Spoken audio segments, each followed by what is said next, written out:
First time ପାଇଁ ମୁଁ try କରୁଛି।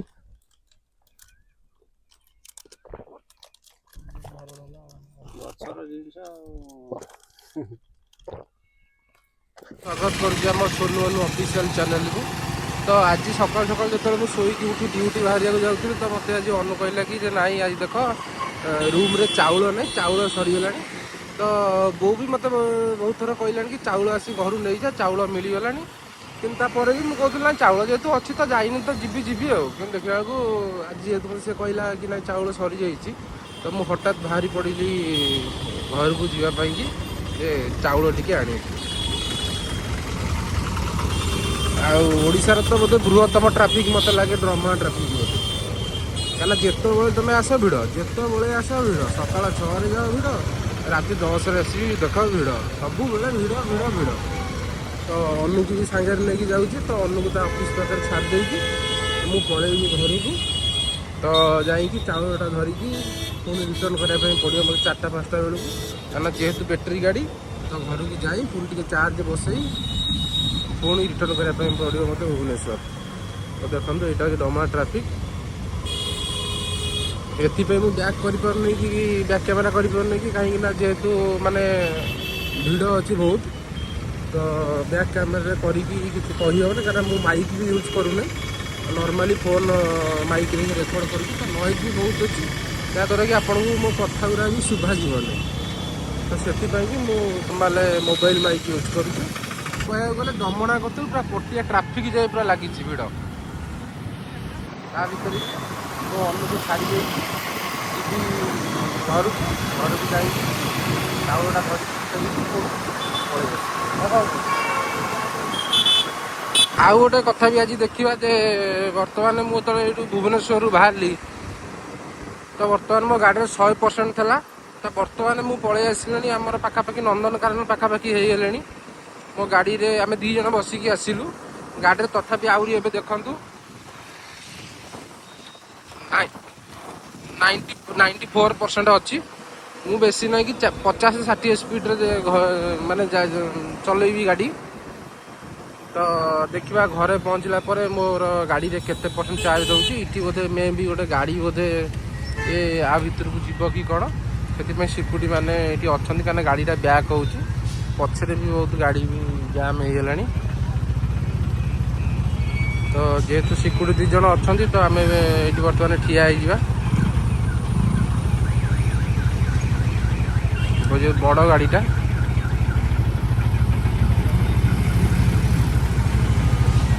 ମନ୍ଦିର ମାଳିନୀ କହିଲେ ଭୁବନେଶ୍ୱରକୁ ବୁଝାଯାଏ।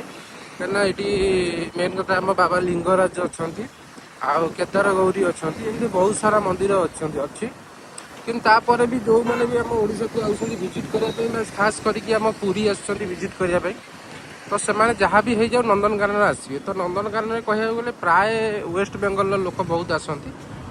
ଆଉ ସେମାନେ ବହୁତ ପୁରୀକି ବି ଆସନ୍ତି, ପୁରୀକି ଆସିଲା ପରେ ନନ୍ଦନକାନନରେ ହିଁ ଦେଖନ୍ତୁ ଏଇଟା ହେଉଛି ନନ୍ଦନକାନନ। ତ ଏଇଟା ହେଉଛି ନନ୍ଦନକାନନ ଛକଟା। ତ ଯେହେତୁ ଆମେ କଟକ ଦେଇକି ଆମେ ଜଗତସିଂହପୁର ଯିବା, ତ ଏଇପଟ ରୋଡ଼ରେ ହିଁ ମୁଁ ସବୁବେଳେ ପ୍ରାୟ ଯିବା ଆସିବା କରେ।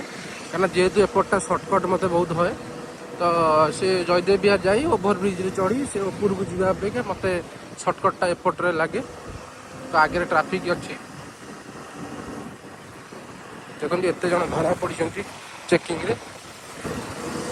ସେଥିରେ ବି ଆଉ ଗୋଟେ କଥା ହେଉଛି କ'ଣ ନା, ମୁଁ ଆପଣଙ୍କୁ କହିଥିଲି କି ପ୍ରିଭିୟସ୍ ଭିଡ଼ିଓରେ କି ଆମ ଗ୍ରାମୀରର ମାଇକ୍ଟା ଯେଉଁ ରହିଲା ସେଇଟାକୁ ମୁଁ ଥରେ ରିଭିଲ୍ କରିବି, ଆଉ ଜଣେଇବି କି କେମିତି କ'ଣ ସେଇଟା ହେଉଛି।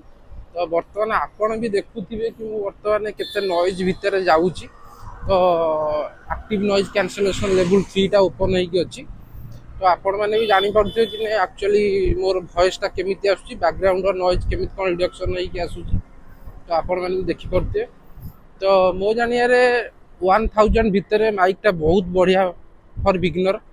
ତ ଯେହେତୁ ମୁଁ ବି ବିଗିନିଂରୁ ଷ୍ଟାର୍ଟ କରୁଛି, ତ ମୋତେ ମାଇକ୍ଟା ବହୁତ ପସନ୍ଦ। ଏଥିରେ ଆମର ରିଭ୍ୟୁ ବି ରହିବ, ଅନବକ୍ସିଂ ବି ରହିବ, ଡେଲି ଲାଇଫ୍ ରହିବ, ଡେଲି ଲାଇଫ୍ର ଭିଡ଼ିଓ ରହିବ, ଟ୍ରାଭେଲିଂର ଭିଡ଼ିଓ ରହିବ, ଜର୍ଣ୍ଣିଂର ଭିଡ଼ିଓ ରହିବ, ସବୁକିଛି ମାନେ ଏଥିରେ ମିଶିକି ଏ ଭିଡ଼ିଓଟି ରହିବ। ତ ଆପଣମାନେ ସେତିକି ଭଲ ପାଇବା ଦିଅନ୍ତୁ, ସେତିକି ଭିଡ଼ିଓଟିକୁ ସମ୍ପୂର୍ଣ୍ଣ ଦେଖନ୍ତୁ, ଯାହାଦ୍ୱାରା କି ଆମକୁ ବି ବହୁତ ଭଲ ଲାଗିବ ଆଉ ଆମକୁ ବି ବହୁତ ଖୁସି ଲାଗିବ, ଯାହାଦ୍ୱାରା କି ଆମେ ଆଗକୁ ଆଗକୁ ବଢ଼ିପାରିବୁ ଆଉ ଆଗକୁ ଆଗକୁ ନୂଆ ନୂଆ ଭିଡ଼ିଓ କରିବା ପାଇଁ ଟ୍ରାଏ ବି କରିବୁ।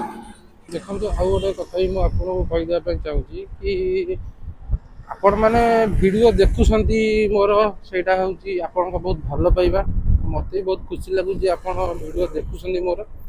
କିନ୍ତୁ ଆଉ ଗୋଟେ ଜିନିଷ ବହୁତ ଦୁଃଖ ଲାଗୁଛି କି ନାଇଁ, ଆପଣ ଭିଡ଼ିଓ ଦେଖିକି ସବୁ ସ୍କିପ୍ କରିଦେଉଛନ୍ତି, ସବସ୍କ୍ରାଇବ୍ ଟିକେ କରୁନାହାନ୍ତି। ତ ଦେଖନ୍ତୁ ଗୋଟେ ଛୋଟ ୟୁଟ୍ୟୁବର ପାଇଁ ତା ଭିୟୁ ବି ଯେତିକି ମାନେ ମାଇଣ୍ଡ ରଖେ, ତ ସବସ୍କ୍ରାଇବ୍ ବି ସେତିକି ମାଇଣ୍ଡ ରଖେ। ତ ଏତେ ପରିଶ୍ରମ ଭିତରେ ଯଦି ଆପଣ ଗୋଟେ ଗୋଟେ ସବସ୍କ୍ରାଇବ୍ କରିଦିଅନ୍ତେ ତ ଆହୁରି ମୋଟିଭେସନ୍ ଲାଗନ୍ତା କି ନାଇଁ ମୁଁ ଆହୁରି ଭଲ ନୂଆ ନୂଆ ଭିଡ଼ିଓ କରିବା ପାଇଁ। ଲାଇକ୍ ସେୟାର ଆଣ୍ଡ ସବସ୍କ୍ରାଇବ୍ ଟିକେ କରିଦିଅନ୍ତୁ। ଯେହେତୁ ଆମେ ନୂଆ, ତ ଆପଣଙ୍କର ଗୋଟେ ଗୋଟେ ସବସ୍କ୍ରାଇବ୍ ଆମ ପାଇଁ ବହୁତ କିଛି ଆଉ ବହୁତ ବଡ଼ ମଧ୍ୟ। ଇତିହାସରେ ବି ପଢ଼ିଥିବେ ତ ଓଡ଼ିଶାର ସର୍ବବୃହତ ଢଳେଇ ରାସ୍ତା ଏଇଟା ହେଉଛି ଆମର କଟକରୁ ପାରାଦ୍ୱୀପ ରୋଡ଼, ଯେଉଁଟାକି ମୁଁ ଆପଣଙ୍କୁ ଆଗକୁ ଦେଖେଇବି। ଏଇଟା ହେଉଛି ଓମପିର ଓମପି ରାସ୍ତାଟା ଆମର। ଏଇଠୁ ଆମେ ସିଧା ଯଦି ଯିବା ତାହେଲେ ଆମକୁ ପଡ଼ିଯିବ SCB କଟକ ବଡ଼ ମେଡ଼ିକାଲ ପଡ଼ିଯିବ। ଯଦି ଆମେ ଡାହାଣକୁ ଯିବା ତାହେଲେ ଆମର କଟକ ପାରାଦ୍ୱୀପ ରୋଡ଼ ପଡ଼ିବ। ତ ଆମର ଯେହେତୁ ପାରାଦ୍ୱୀପ ଯିବାର ଅଛି ତ ଆମେ କ'ଣ ଡାହାଣକୁ ଯିବା, ଆମେ ସିଧା ନ ଯାଇକି ଡାହାଣକୁ ଯିବା। ତ ଡାହାଣରେ ଏଇଠି ଟ୍ରାଫିକ୍ ପୋଲିସ ବି ଅଛନ୍ତି। ଆମର ପାଖାପାଖି ଜଗତସିଂହପୁର ପାରାଦ୍ୱୀପର ବସ୍ ପ୍ରାୟ ବି ଏଇଠି ଲାଗେ। ଏଇଟାକୁ କହିବାକୁ ଗଲେ ଓମପିର ବସଷ୍ଟାଣ୍ଡ କହିବାକୁ ଗଲେ ଏଇଟାକୁ ବୁଝାଏ, ଓମପିର ବସଷ୍ଟାଣ୍ଡ। ଏଇଠି ବସ୍ ଗୁଡ଼ାକ ଆସି ଲାଗେ। ତ ଏଇଠୁ ହିଁ ଜଗତସିଂହପୁର, ଦେଖନ୍ତୁ ଏଇଟା ଗୋଟେ ଜଗତସିଂହପୁର ଅଭିରାମ ଯେଉଁ ଯାଉଛି, ଏଇଟା ହେଉଛି ଆମ ଜଗତସିଂହପୁର ଲାଇନ୍ର ବସ୍। ମୁଁ ତ ପ୍ରାୟ ବସ୍ରେ ପାଖାପାଖି କହିବାକୁ ଗଲେ 8 ବର୍ଷ ହେଇଗଲାଣି ବସ୍ରେ ଯିବା ଆସିବା କରୁନି, ବସ୍ ଛାଡ଼ି ସାରିଲେଣି। ତ ବର୍ତ୍ତମାନ ଦେଖନ୍ତୁ ଏଠି ଲେଖା ହେଇଛି ପାରାଦ୍ୱୀପ 90 କିଲୋମିଟର। ଏଇଠି ଦେଖନ୍ତୁ ପାରାଦ୍ୱୀପ 15ପୁର ଅଛି, 15ପୁର ଡାହାଣ ପଟକୁ ଗଲେ ଜଗତସିଂହ ବଜାର ଦେଇଯିବେ।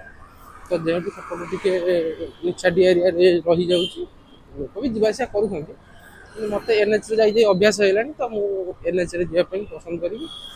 ତ ମୁଁ ଏପଟେ ହିଁ ଯିବି। ତ ଆଗକୁ ଗଲେ ଆମର ନୂଆ ବଜାର ଆସୁଛି। ବର୍ତ୍ତମାନ ମୁଁ କଟକ ଭିତରେ ଅଛି। ତ କଟକ ବି କୌଣସି ଡିଷ୍ଟ୍ରିକ୍ଟରୁ ବି କମ୍ ନୁହଁ, କାହିଁକିନା କଟକ ଆମର ଭୁବନେଶ୍ୱର ସ୍ମାର୍ଟ ସିଟି ହେଲେ କଟକ ହେଉଛି ଆମର ସିଲଭର ସିଟି। ଆଉ କଟକର ଦଶହରା ବହୁତ ଫେମସ୍, କଟକର ବାଲିଯାତ୍ରା ବହୁତ ଫେମସ୍, କଟକର ଭାଇଚାରା ବି ଆପଣମାନେ ଦେଖିଛନ୍ତି ବହୁତ ଫେମସ୍। ଆଉ ବାକି ରହିଲା କଟକର ଦହିବରା, ଯେଉଁଟାକି ଓଡ଼ିଶାରେ ବି ବହୁତ ଫେମସ୍, ବିଶ୍ୱରେ ବି ବହୁତ ଫେମସ୍। ତ କଟକ ବାଇ କଟକ ଭୁବନେଶ୍ୱର ସ୍ମାର୍ଟ ସିଟି, ଏହା ବହୁତ ସ୍ପେସ୍ ଅଛି। କଟକରେ ଟିକେ କମ୍ ସ୍ପେସ୍ ଅଛି, କିନ୍ତୁ ଭୁବନେଶ୍ୱରଠୁ ଜନସଂଖ୍ୟା କଟକରେ ବି ବହୁତ ଅଧିକ।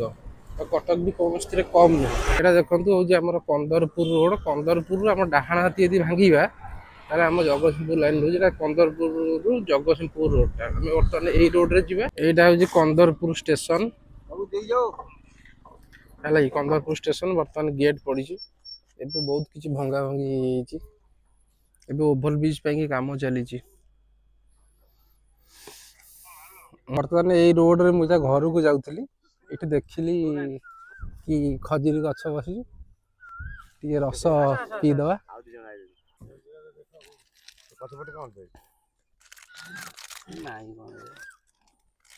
କ'ଣ ଜଲଜିରା ପଡୁଛି, ଖାଇବ ନା ହବ ନା। ମୁଁ ତ ଆଜି ଫାଷ୍ଟ ଟାଇମ୍ ପାଇଁ ଟ୍ରାଏ କରୁଛି, ଭଲ ଲାଗିବ ତ। ବଢିଆ ଜିନିଷ ଖାଅ। ଫାଷ୍ଟ ଟାଇମ୍ ପାଇଁ ମୁଁ ଟ୍ରାଏ କରୁଛି।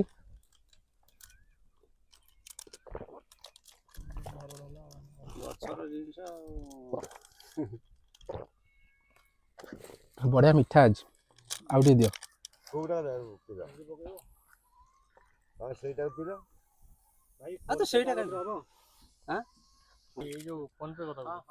ମୁଁ ତ କେବେ ପିଇ ନଥିଲି, ଆଜି ଫାଷ୍ଟ ଟାଇମ୍ ପାଇଁ ଟ୍ରାଏ କରୁଛି। ରୋଡ଼ରେ ଯାଉଥିଲି, ବଢ଼ିଆ ଟେଷ୍ଟ ବି ଲାଗୁଛି, ବହୁତ ବଢ଼ିଆ ମିଠା ବି ଲାଗୁଛି।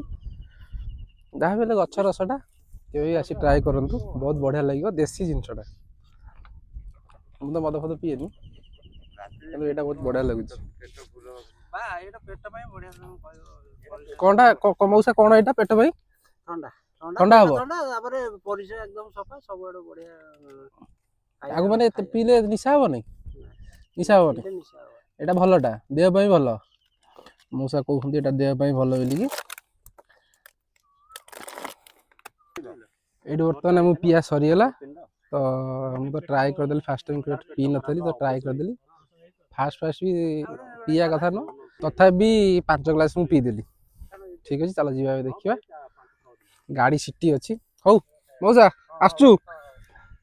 ଗାଡ଼ି ଅଛି ବର୍ତ୍ତମାନ ସିଟି ଅଛି କିନ୍ତୁ ରୋଡ଼ ବିଲ ରୋଡ଼ ଚାଲି ଚାଲି ଯିବା ପାଇଁ ପଡୁଛି। ଏଇ ଖରା ଭାବିବନି କାରଣ ଏଇଟା ମଦ ନୁହଁ ଏଇଟା ଦେଶୀ ଜିନିଷଟା। ତ ଏଇଟା ତ ଭୁବନେଶ୍ୱରରେ କେବେ ମିଳେନି ଗାଁ ଗହଳି କେବେ କୁଚିତ କେତେବେଳେ ଗାଁକୁ ଆସିଲେ ଏ ଜିନିଷଟା ମାନେ ଏଇ ହାବୁଡେ କେତେବେଳେ ପଇଲେ ଲୋକାଲ। ଏବେ ତ ବହୁତ ଜାଗାରେ ଆଉ ଏ ଜିନିଷ ସବୁ ମିଳୁନି। ତ ମୁଁ ଏବେ ଯାଉଥିଲି ଏଇ ରୋଡରେ। ମୁଁ ଏ ରୋଡରେ ବି ଏତେ ଆସେନି କେବଳ ଆପଣମାନଙ୍କ ପାଇଁ ଆସୁଛି କାହିଁକିନା ସେ ଯୋଉ ଘରଟା ଯୋଉ ଭାଇରାଲ ଘର ସେ ବିଷୟ ଜାଣିବା ପାଇଁ ହଉଛି। ଏଇଟା ବର୍ତ୍ତମାନ ଆମର ନୂଆ ରୋଡ ବି ହେଇଯାଇଛି ମୋ ଡାଇରେକ୍ଟ ଦଳେଇକି ହେଇକି ବାହାରିବା ପାଇଁ। ଆକ୍ଚୁଆଲି ଜିନିଷଟା ମିଠା ଲାଗୁଛି ତାପରେ ବି ଟିକେ ଟିକେ ନିଶା ହଉଛି। ହଉନି ବୋଲି କିଛି ମାନେ ନାହିଁ ହଉଛି। ବସିଛନ୍ତି ମୁଁ ଏଇଟା ଦେଖିଲି ମୁଁ କହିଲି ଆକ୍ଚୁଆଲି ଏଇଟା କ'ଣ ହଉଛି କ'ଣ ତ ଡାଉଟରେ ଆସିଲି ତ ଗଲି ତ ମଉସା ସେଠି ଜଲଜିରା ପକେଇକି ଦଉଛନ୍ତି ପିଇବା ପାଇଁ। ଗ୍ଲାସ୍ 10 ଟଙ୍କା ଲେଖା ମାନେ ପିଉ ପିଉ ସାଙ୍ଗେ ସାଙ୍ଗେ ହାକୁଡ଼ି ଫାକୁଡ଼ି ବାହାରିଛି। ମଉସା କହିଲେ ପେଟ ରୋଗ ବି ଭଲ ହେଇଯିବ ଯାହା ଗ୍ୟାସ୍ ଫ୍ୟାସ୍ ଥିବ ଭଲ ହେଇଯିବ। ବୋଲେ ଠିକ୍ ଅଛି ଦିଅ ଭଲ ଲାଗିଲା 5 ଗ୍ଲାସ୍ ପିଇଦେଲି କିନ୍ତୁ ଏବେ ଟିକେ ଟିକେ କିଛି ହଉଛି। ଠିକ୍ ଅଛି ଏବେ ଯିବା। ଏଇମାନେ ବି ମାନେ କ'ଣ କହିଲେ ମାନେ ଆକ୍ଚୁଆଲି ମାନେ ମୁଁ ଯେତେବେଳେ ପିଉଥିଲି ମାନେ ଯୋଉ କହନ୍ତି ଏଇଟା କ'ଣ ଖଜୁରୀ ରସ ତ ପିଉଥିଲି ତ ସେମାନେ ଦେଖିଲେ କି ମୁଁ ଭିଡ଼ିଓ କରୁଛି ତ ସିଟି ମୋତେ ଆଉ କିଛି କହିଲେନି। ତ ମୁଁ ତ ଆସି ରୋଡ଼ ଉପରେ ଠିଆ ହେଇକି ଯେତେବେଳେ ଗାଡ଼ି ଉପରେ ବସିଲି ତ ମୋତେ ପଚାରିଲେ କି ତମ ଚ୍ୟାନେଲ ନାଁଟା କ'ଣ। ସେଇଠୁ ମୁଁ ତାଙ୍କୁ କହିଲି କି ଭାଇ ଆମର ସୋନୁ ଅନୁ ଅଫିସିଆଲ। ଭାଇ ଭିଡ଼ିଓ କେତେବେଳକୁ ପକେଇବ? ମୁଁ କହିଲି ଭାଇ ଯାହା ବି ହେଲେ ବର୍ତ୍ତମାନ ମୁଁ ଘରକୁ ଯାଉଛି ତ ଘରକୁ ଯାଇକିରି ଆମର କ'ଣଟା ନା ଏଡ଼ିଟିଂ ଫେଡ଼ିଟିଂ କରି ଯାହା ସନ୍ଧ୍ୟା 7ରୁ 8ଟା ଭିତରେ ଆମ ଭିଡ଼ିଓ ପଡ଼ିଯିବ।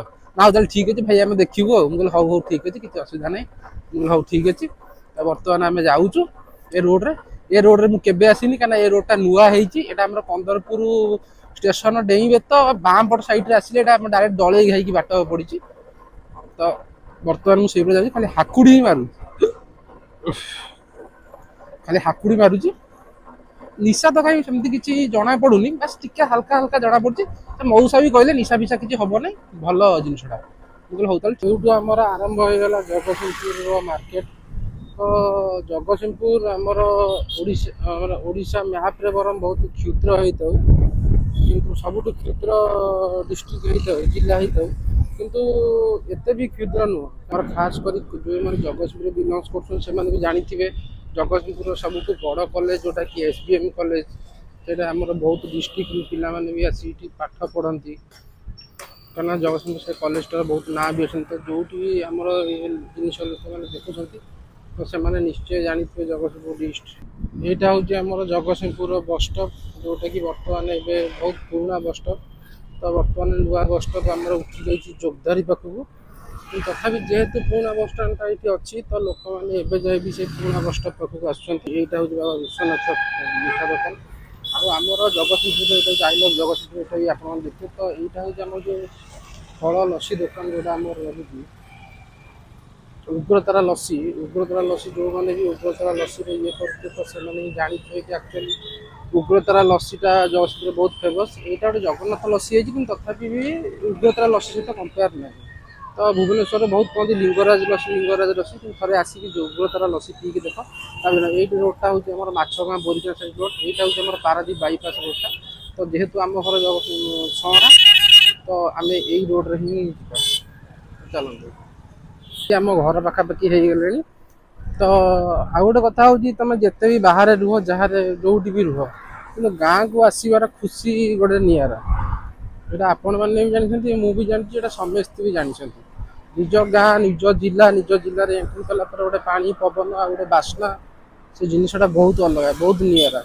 ଆମେ ସବୁବେଳେ ଭୁବନେଶ୍ୱର ରହୁଛେ ସତ କିନ୍ତୁ ଯେତେବେଳେ ବି ଆମେ ଗାଁକୁ ଆସୁଛେ ଆପଣ ଯୋଉଠି ମାନେ ଯିଏ ଯୋଉ ଜାଗାରେ ବି ରହୁଛନ୍ତି କିନ୍ତୁ ଯେତେବେଳେ ବି ଆମେ ଗାଁକୁ ଆସୁଛେ ମାନେ ତ ନିଜ ଗାଁ ବହୁତ ବଢ଼ିଆ ଲାଗେ।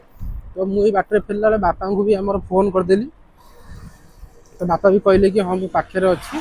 ତ ଯେହେତୁ ମୁଁ ଆଜି ଏବେ ଯିବି ତ ପଳେଇ ଆସିବି। ତ ବାପାଙ୍କର ମୋର ଦେଖା ହେଇପାରିବନି କାରଣ ବାପା ଡ୍ୟୁଟିରୁ ଆସୁ ଆସୁ ଲେଟ୍ ହେଇଯିବ ବାପାଙ୍କର। ତ ମୁଁ 5ଟା ବେଳକୁ ରିଟର୍ନ କରିଛି ଭୁବନେଶ୍ୱର। ତ ଗଲାବେଳେ ଭାବିଲି କି ନାଇଁ ବାପାଙ୍କୁ ତ ଦେଖା କରିଦେଇ ପଳେଇବି। ତ ବାପାଙ୍କୁ ଫୋନ୍ କଲି। ତ ଭିଡ଼ିଓଟା ମୁଁ ବାପାଙ୍କ ଆଗରେ କରିପାରିଥାନ୍ତି କିନ୍ତୁ ମୋତେ କେବେ ବି ସାହସ ପାଏନି କି ବାପାଙ୍କ ଆଗରେ ମୋବାଇଲ୍ ଧରି ଭିଡ଼ିଓ କରିବା ପାଇଁ। ତ ଯେହେତୁ ଆମେ ବାଟରେ ଯାଉଥିଲୁ ତ ଯେହେତୁ ଆମ ଘର ପାଖରେ ଏଇ ଯେଉଁ ଭାଇରାଲ ଘରର ଇଏଟା ଯେଉଁଟା କହୁଛନ୍ତି ଆପଣ ଯେଉଁଟା କହୁଥିଲେ କି କ'ଣ ଭୂତ ଫୂତ ବାହାରୁଛି ଇଏ କରୁଛି। ତ ଦେଖନ୍ତୁ ସେମିତି କିଛି ବି ନୁହଁ। ଆମେ ଘର ଏଇଠି ଆମେ ଛୋଟ ବେଳଠୁ ଏଇ ଜାଗାରେ ଆମେ ରହୁଛୁ। ତ ସେମିତି କିଛି ନାହିଁ। ହଁ 7 ଜଣଙ୍କୁ ମାରି ଦିଆଯାଇଥିଲା ସେଇଟା ଠିକ୍ କଥା। କିଛି ପ୍ରୋବ୍ଲେମ୍ ନାହିଁ କି ତାଙ୍କ ଭିତରେ କ'ଣ ହେଇଥିଲା ମୁଁ ଜାଣିନି। ଏ ଦେଖନ୍ତୁ ଏଇଟା ହେଉଛି ସେଇ ଘର।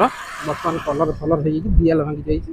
ତ ସୋସିଆଲ ମିଡ଼ିଆରେ ଏବେ ବାହାରୁଛି କି ନାଇଁ ଏ ଘରଟା କ'ଣ ହେଇଛି ନା ଆମର ଟୋଟାଲି ଭଙ୍ଗା ଯାଇଛି। ତ ସେମିତି କିଛି ବି ନୁହଁ। ଘର ଟୋଟାଲି ଭଙ୍ଗା ଯାଇନି।